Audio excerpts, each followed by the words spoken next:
செல்லக்கிளியும் என்ற தலைப்பில். ஒரு அடர்ந்த காட்டில் ஓநாய் ஒன்று வாழ்ந்து வந்தது. ஒரு நாள் அதற்கு பயங்கரமான பசி. இரை தேடி அலைந்த ஓநாய் காட்டை ஒட்டியிருந்த ஒரு கிராமத்திற்குள் நுழைந்தது. அங்கே ஒரு வீட்டின் தாழ்வாரத்தில் ஒரு அழகான பச்சை கிளி கூண்டுக்குள் அடைக்கப்பட்டிருந்தது. அது அந்த வீட்டு உரிமையாளர் வளர்த்து வந்த செல்லக்கிளி. ஓநாய் மெதுவாக அந்த பக்கம் சென்றது. கிளியை பார்த்ததும் அதன் வாயில் எச்சில் ஊறியது. ஆனால் கிளி கூண்டுக்குள் இருப்பதால் அதை எப்படி வெளியே வரவைப்பது என்று யோசித்தது. அழகிய கிளி, நீ ஏன் இந்த சிறிய கூண்டுக்குள் சிறைப்பட்டு கிடக்கிறாய்? என்னை பார், நான் காட்டில் எவ்வளவு சுதந்திரமாக சுற்றித் திரிகிறேன். நீ வெளியே வந்தால் நாம் இருவரும் சேர்ந்து காட்டில் உள்ள பழங்களை சாப்பிடலாம். நான் உனக்கு நண்பனாக இருப்பேன். ஓநாய் நண்பரே, உங்கள் அழைப்புக்கு நன்றி. ஆனால் எனக்கு இங்கே எந்த குறையும் இல்லை. என் எஜமானர் எனக்கு தினமும் சுவையான பழங்களும் உணவும் தருகிறார். நான் பாதுகாப்பாக இருக்கிறேன். சேச்சே, இதெல்லாம் ஒரு வாழ்க்கையா? வானத்தில் பறப்பதுதானே கிளிக்கு அழகு. நான் கூண்டை திறக்க உதவுகிறேன், வெளியே வா என்று ஆசை வார்த்தை கூறியது.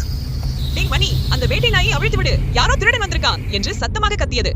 எஜமானரின் குரலையும் வேட்டை நாய் என்ற வார்த்தையையும் கேட்டதும் ஓநாய் பயந்து நடுங்கியது. ஐயோ, இங்கே இருந்தால் ஆபத்து என்று எண்ணி திரும்பி பார்க்காமல் காட்டுக்குள் ஓட்டம் பிடித்தது. கிளி தன் சமயோசித புத்தியால் உயிர் தப்பியது. நீதி: ஆபத்து வரும்போது பதறாமல் புத்திசாலித்தனமாக செயல்பட்டால் எதையும் வெல்லலாம். இந்த கதை உங்களுக்கு பிடித்திருக்கும். இது செல்லக்கிளிக்காக லைக் பண்ணுங்க, ஷேர் மறக்காம சப்ஸ்கிரைப் பண்ணுங்க.